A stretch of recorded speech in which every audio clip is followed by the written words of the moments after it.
First, tell me about yourself. Thank you for the question. I'm Diva Prianggita, usually called Diva. I'm currently a fresh graduate who just graduated in July 2025. I'm graduated from the nursing department of the Poltekkes Kemenkes Yogyakarta. Some of the activities I did in college, like joining the HMPS organization of the SR Nursing Study Program, and was responsible for the student welfare section. Then I also joined the UKMKes RPM in Poltekkes Kemenkes Yogyakarta and was responsible for the CR department. And I also interned at RSUP Dr. Sarjito Hospital for 6 months in the surgical ward and emergency room.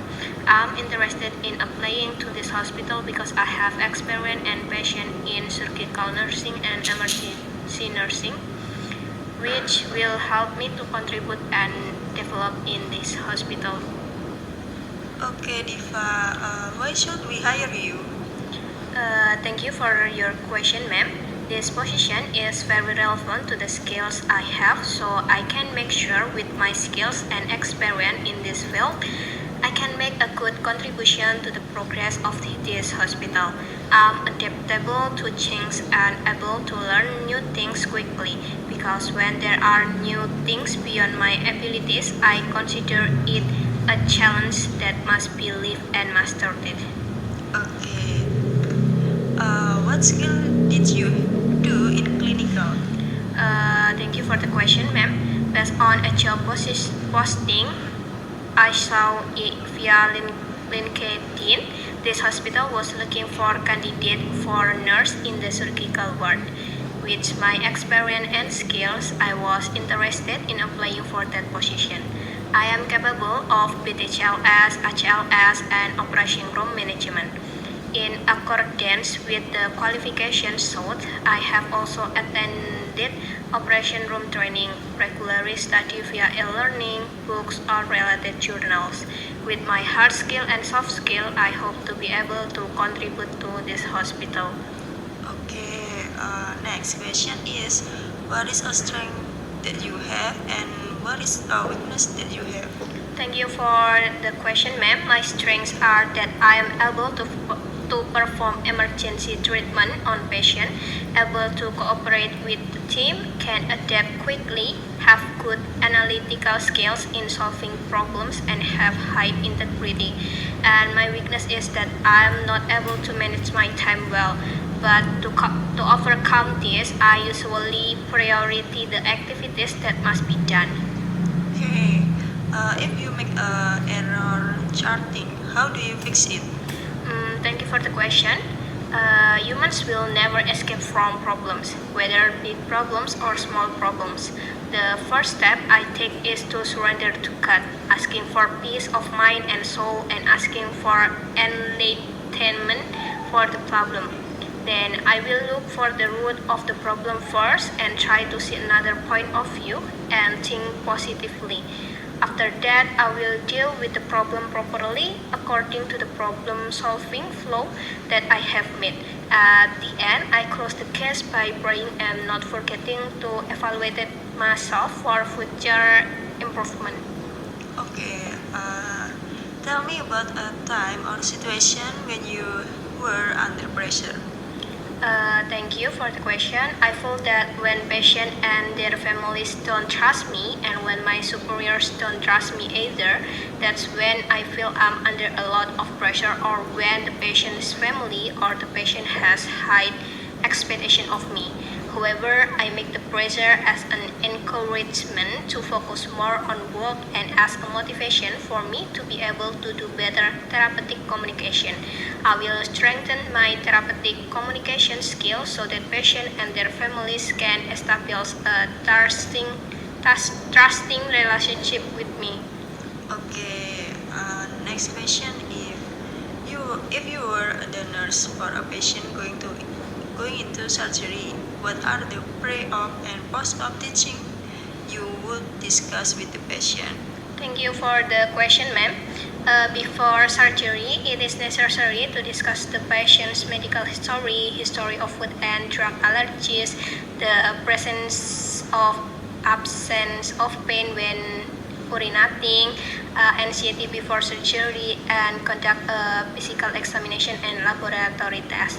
Meanwhile, after surgery, the things that must be discussed are the patient psychological response, the patient pain response, the patient comfort level, and the patient self-concept. Okay.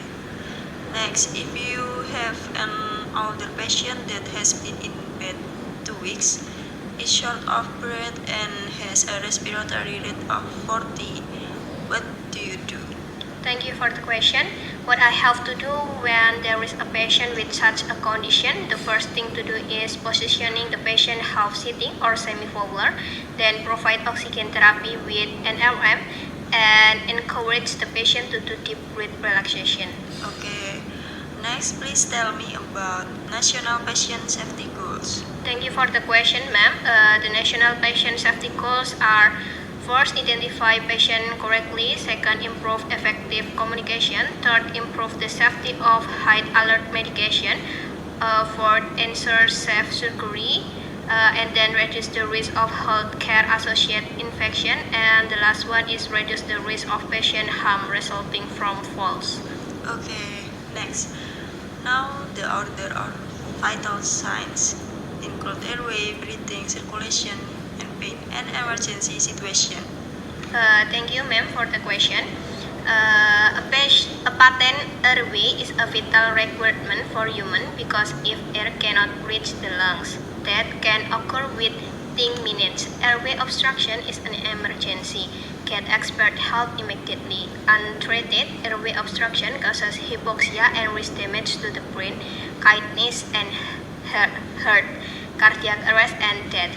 During the immediate assessment of breathing, it is vital to diagnose and treat immediately life-threatening condition like acute severe asthma, pulmonary edema, tension pneumothorax, and massive hematothorax. The third one is circulation. In almost all medical and surgical emergencies, consider hypovolemia to be the primary cause of shock until proven otherwise. Unless there are obvious signs of a cardiac cause, give intravenous fluid to any patient with cold peripheries and a fast heart rate. In surgical patients, rapidly exclude hemorrhage. Remember that breathing problems such as tension pneumothorax can also compromise a patient's circulatory state. These should have been treated earlier on in the assessment.